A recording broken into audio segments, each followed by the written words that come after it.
Dan di situ posisinya emang merasa ada yang ngikutin juga. Masih tetap tuh yang Iya ngikutin? masih. Setelah pos 2 ini kok carrier berat gitu, kok carrier berat. Terus nah di samping dibisikin gini kayak suara anak kecil, aku naik di sini ya, di atas carrier. Beneran nih? Iya. Aku duduk di sini ya, aduh udah lemes banget di kaki, bener-bener udah lemes banget. Rasanya ya Allah, ini base camp masih lama apa ya gitu. Udah pengen nangis di situ, udah keluar air mata. Kita masih jalan lagi. Nah, pas di sini ini aku dicegat gitu sama satu kuntilanak yang mungkin lumayan besar. Nah, pas di situ langsung mau terbalik.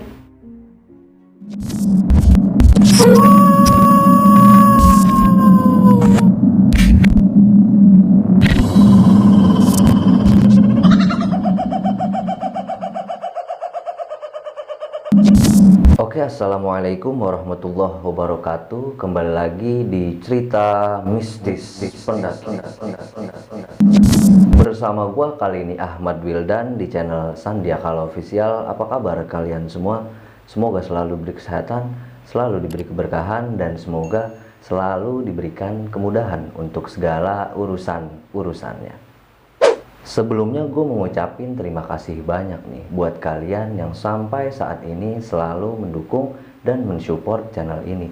Dan jangan lupa buat kalian yang mau berbagi cerita tentang pengalaman pendakiannya, bisa hubungi Instagram sandiakala_co atau bisa hubungi email sandiakala.co@gmail.com.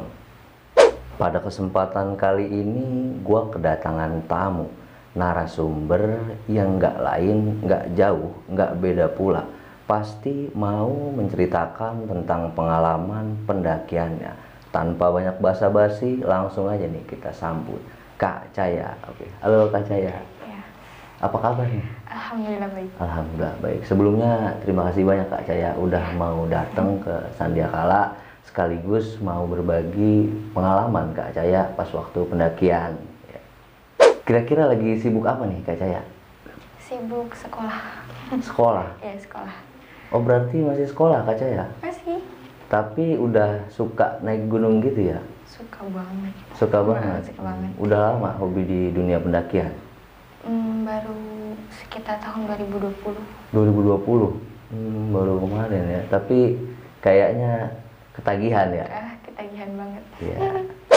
Kira-kira Kak Caya mau berbagi pengalaman apa nih ke gue pribadi, terutama buat yang lain juga?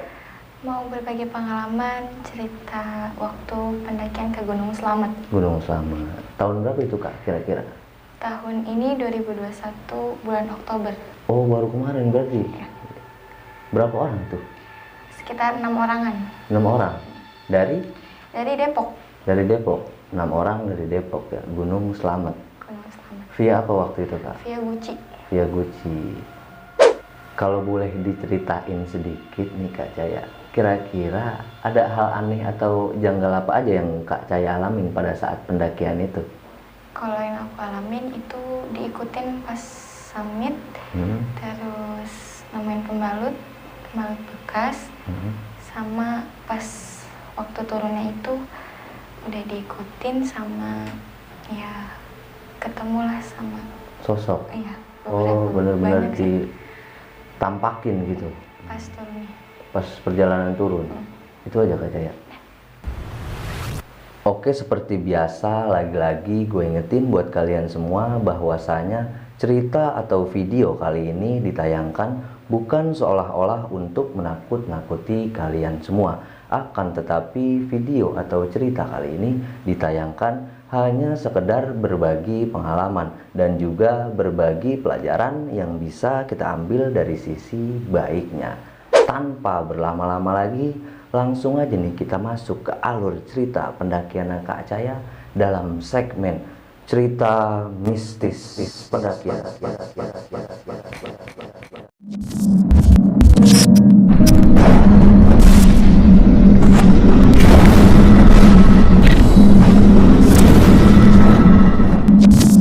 Kak Caya bisa langsung diceritain aja deh pengalaman Kak Caya. Iya, jadi aku mendaki ke Gunung Slamet itu pada tanggal 26 Oktober sampai 28 Oktober 2021. Nah, aku mendaki ini sekitar 6 orang dari Depok. Jadi teman aku nih 3 orang udah di base camp duluan. Ternyata aku nggak pengen ikut buat dalam pendakian kali ini, karena emang sebelumnya nggak ada pemberitahuan dan nggak ada perbincangan sama sekali. Nah, temanku ini ada yang live Instagram dan ngomongin mau mendaki Gunung Slamet hari itu juga.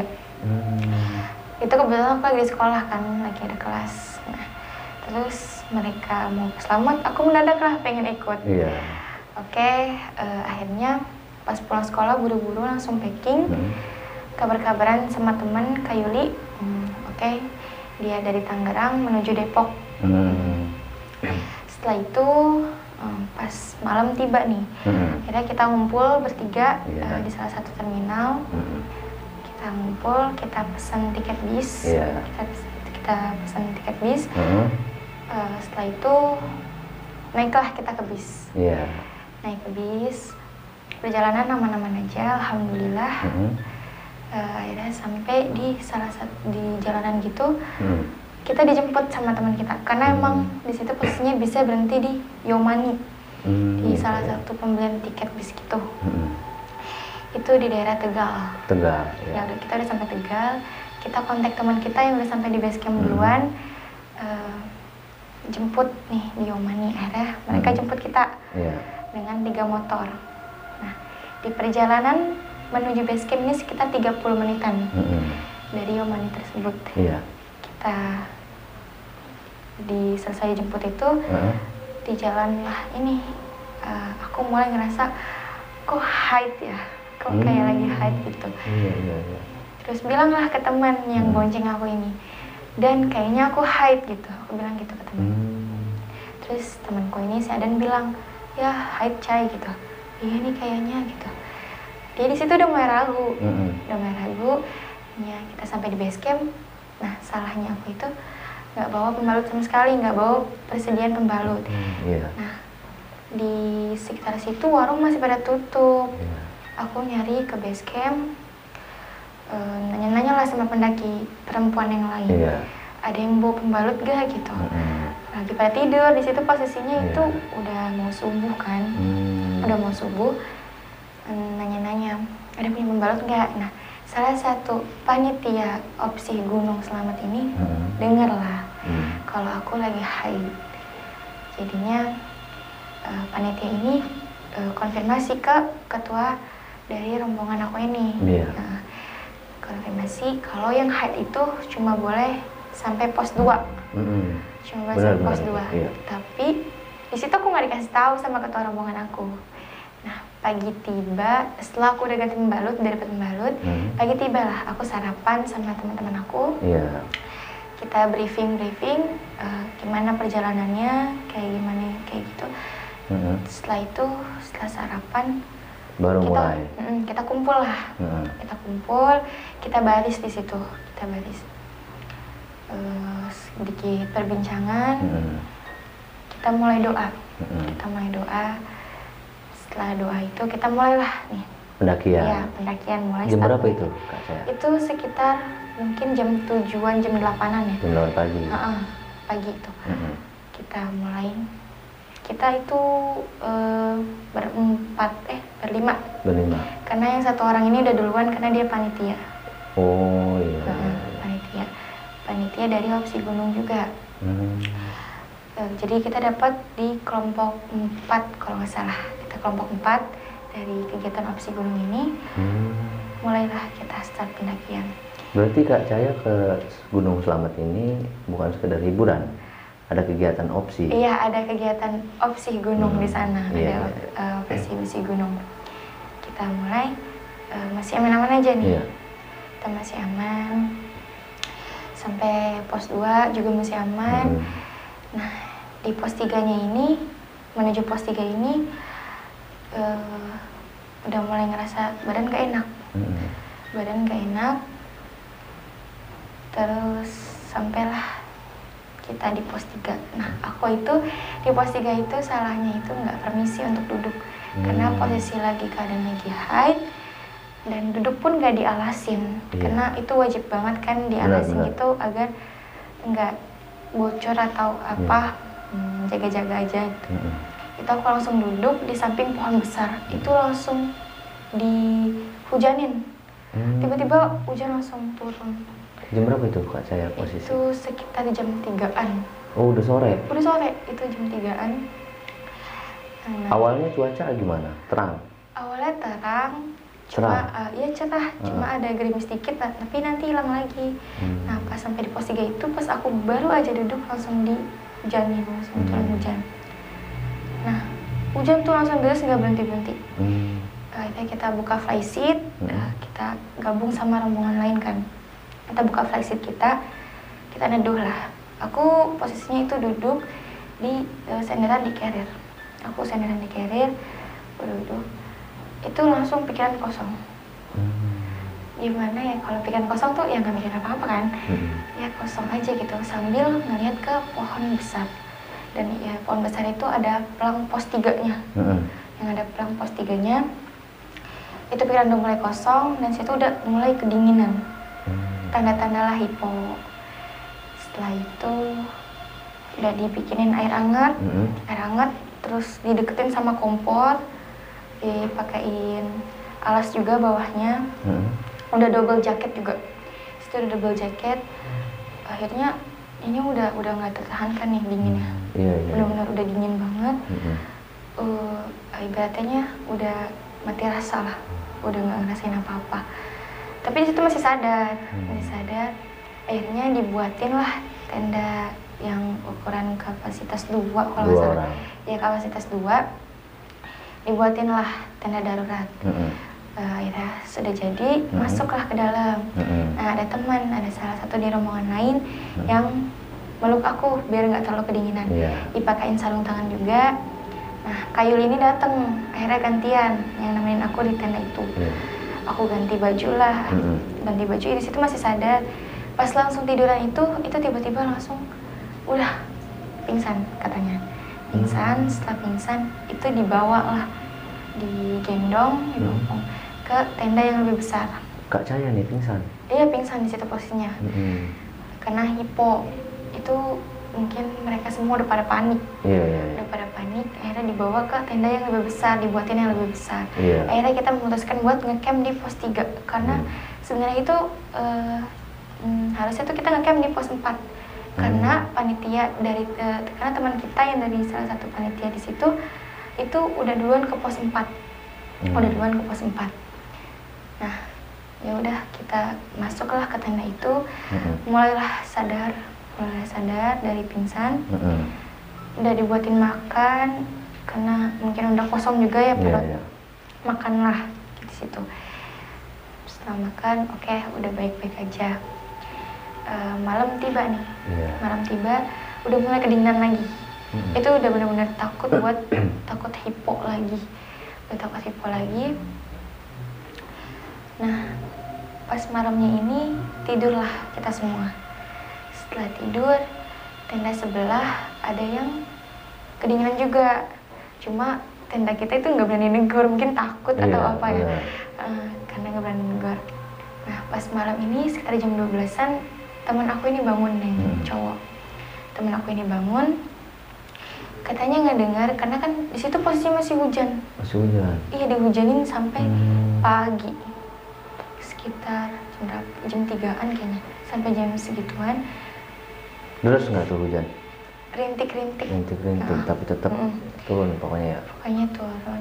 Terus kan kita kayak nyiapin dirijen gitu buat nadah air. Karena persiapan air kita juga udah mulai menipis kan. Kita nadah air hujan di samping tenda. Temanku ini yang bangun ngerasa kok kayak ada yang mau ngambil air di samping tenda kita yang kita tadah ini. Di dirijen itu. Nah, terus pas dicek di center kayak nggak ada, tapi itu benar-benar kayak orang, tapi pas di center itu nggak ada. Akhirnya mereka balik tidur. Terus sekitar jam 3-an, jam 4-an itu bangun. Kita buat sarapan buat summit. Nah semuanya udah pada bangun, kita sarapan lah, kita makan. Tapi Kak Caya kondisinya udah sehat nih? Udah segar gitu? Iya udah segar lah, karena udah ditidurin juga, udah makan juga. Makanya mau summit nih? Ya, makanya mau summit. Karena sebenarnya itu nggak boleh, karena kan aku juga nggak tahu di situ posisinya. Kalau cuma boleh sampai pos 2. Terus pas berangkat akhirnya summit? Iya summit lah. Itu sekitar jam 6-an lewat, sekitar jam setengah 7-an. Ya sekitar jam segitu kita doa lah. Nah aku sama Adan ini, aku bilang ke Adan, Dan ayolah duluan aja. Berdua akhirnya kita jalan berdua. Duluan lah tuh kita berdua. Terus yang lain kan masih di belakang, kayak Kylie, terus Acemet, Adepai sama yang lainnya tuh masih di tempat camp itu. Masih ngobrol-ngobrol. Aku sama Adan, aku bilang, duluan ya gitu. Oke, kita duluan. Kita jalan duluan. Setelah itu pas awal mula jalan dari pos 3 itu udah mulai ada ngikutin. Udah ngerasa gitu. Mungkin Adan ini udah paham lah, udah tahu gitu. Setelah itu aku lanjut jalan nih menuju ke pos 4. Di pos 4 ini kita ngeres sebentar buat ngambil air. Karena persediaan air kita itu udah mulai menipis kan. Di situ posisinya kita udah pada kumpul semua. Akhirnya setelah ngambil air kita lanjut jalan. Nah menuju pos 5 ini kita ketemu satu plastik yang isinya itu beberapa logistik. Karena di Selamat Via Goce itu terkenalnya sama mitos manusia kerdil kalau nggak salah. Nah mungkin itu untuk mancing atau apa gitu ya. Nggak tahu juga.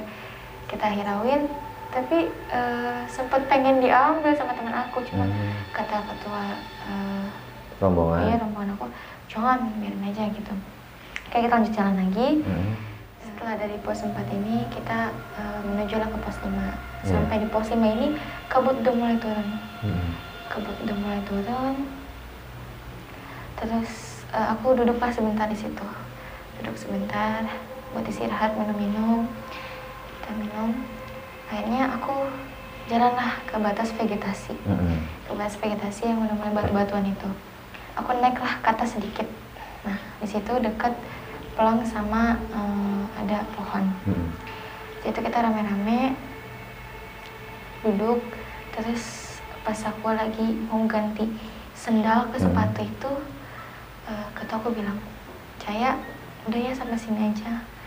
Terus salah satu panitia ada yang bilang, namanya Mas Hasan, kayaknya di atas badai. Karena itu kabut bener-bener tebel banget, langsung tebel banget. Nah, kata ketua rombonganku, ya udah Caya sampai sini aja ya, nanti gampang bisa remedial lagi. Katanya. Oke, aku nggak apa-apa, it's okay.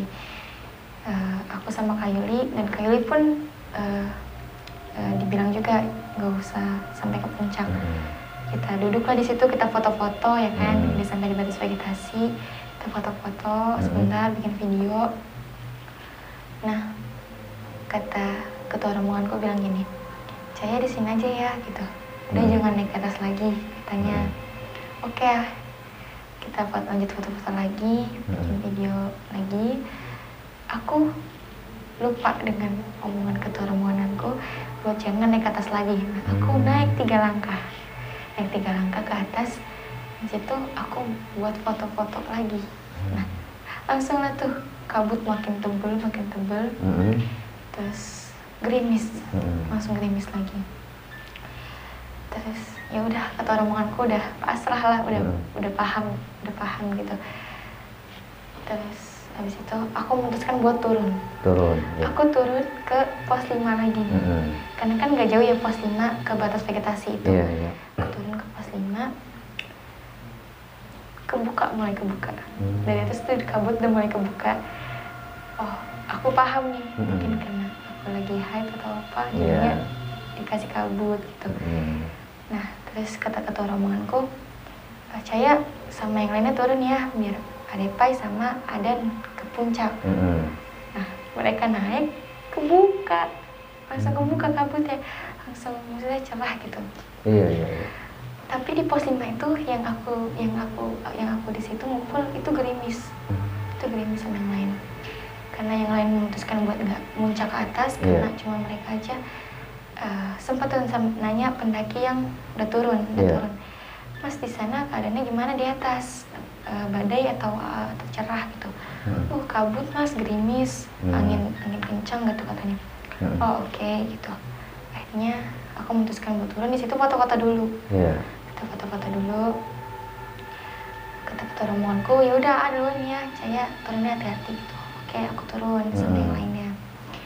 Turun itu pertama turun berdua doang sama Acemet.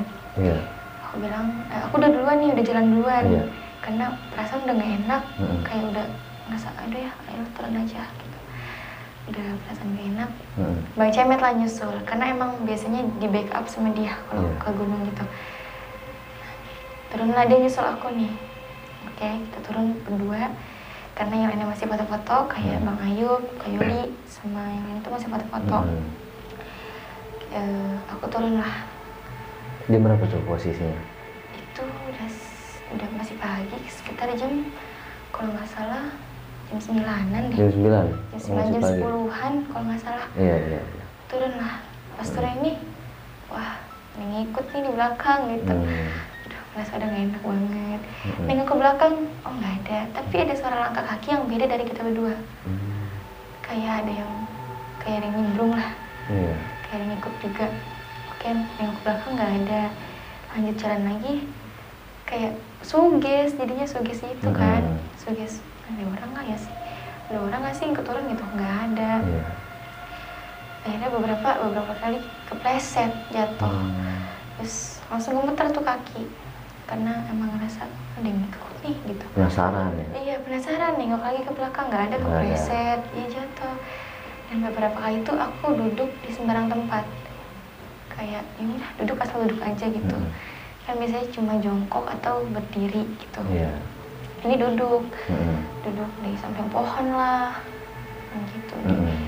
Di trek itu. Ya, ini udah. Singkat cerita, sampailah kita di pos 3 lagi di tempat camp kita. Aku sampai duluan tuh berdua sama Acemet. Aku langsung masuk tenda.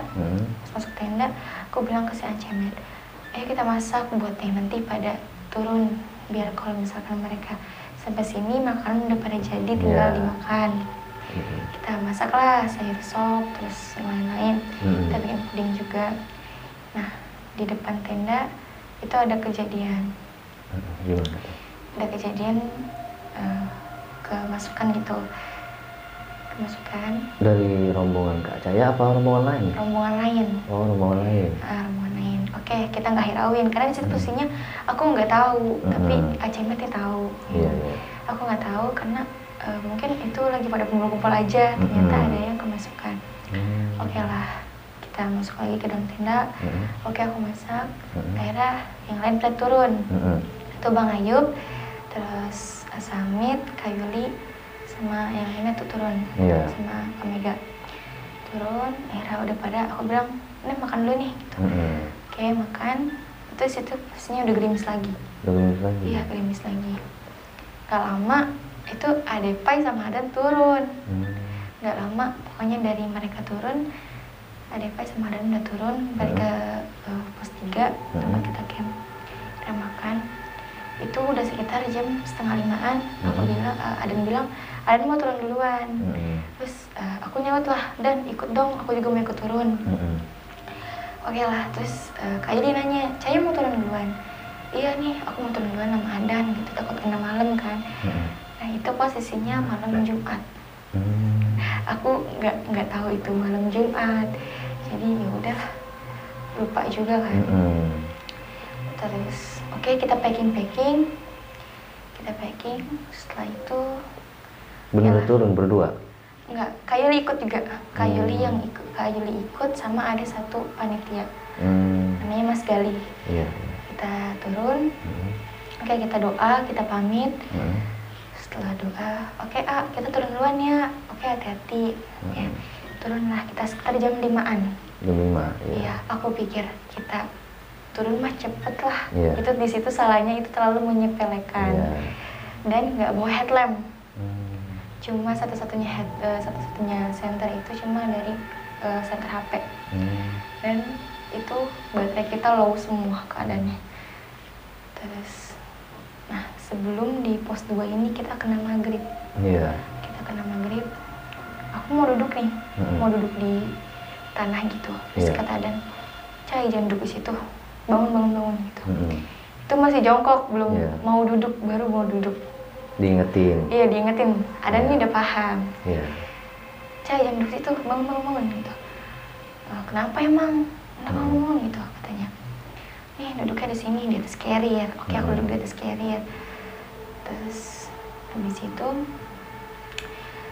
maghrib udah selesai, kita lanjut jalan nih. Untung ada rombongan lain yang turun juga dan bawa headlamp. Ini tuh lumayan rame sih, lumayan rame. Kita turun bareng karena emang nggak bawa senter juga. Kita turun bareng.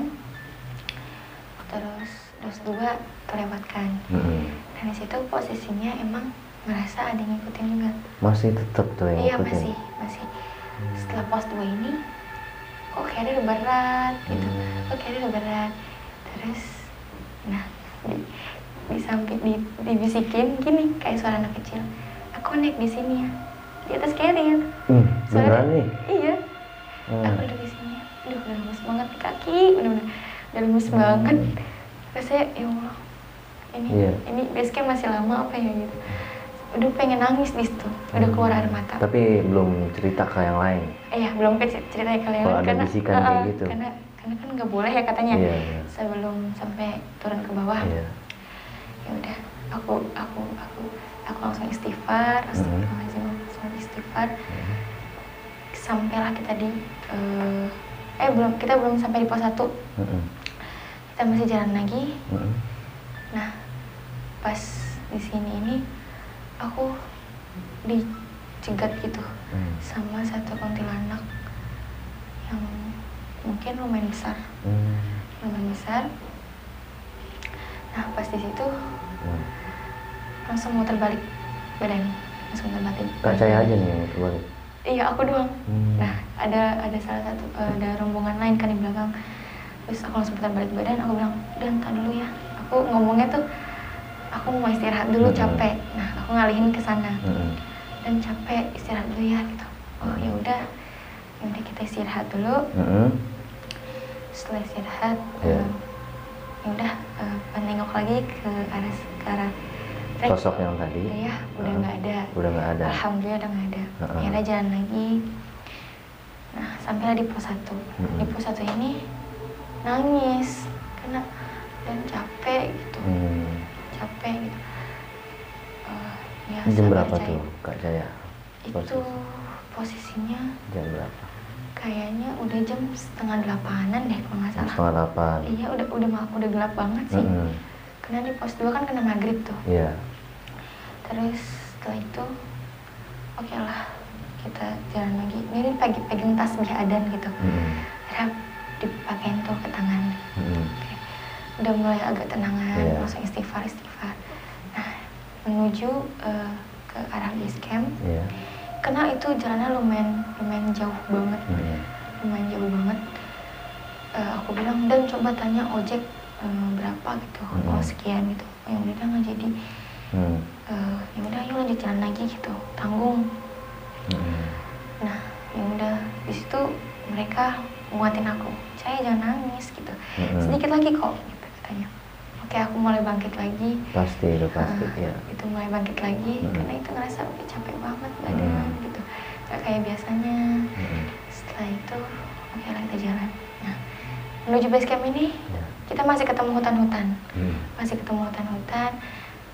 Dan ini yang salah satu yang bikin aku trauma juga sih. Karena itu pas lagi, karena mata aku jelalatan suka ngeliat, kamu sih penasaran gitu kan. Kata Adan, "Udah Cai, nunduk aja jalannya, jangan kemana-mana matanya," kata Adan gitu. Oke, aku nunduk, tapi nggak lama nanti ngeliat ke samping gitu, ke atas. Nah, pas lagi ngeliat ke atas ini, ngeliat sosok kuntilanak yang lumayan banyak. Itu di pohon, ada yang 2, ada yang 1, itu uncang-uncang kaki. Kakinya kayak gitu. Ya udah, astagfirullahaladzim, langsung nunduk lagi. Langsung, "Ya udah, ayo dan cepetan," gitu. Bilang, oke, dia udah paham. itu udah lemes banget kaki. Sempat juga ada yang ngasih arah jalanan tuh salah, seharusnya kita lurus, ini malah ke kiri, jadi kita putar balik lagi, terus putar balik lagi untuk menuju ke base camp. Karena itu posisinya udah gelap banget, kita udah, karena kan kalau posisinya pagi sama malam itu berbeda ya, jadinya ya gelap banget. Kita lanjut jalan,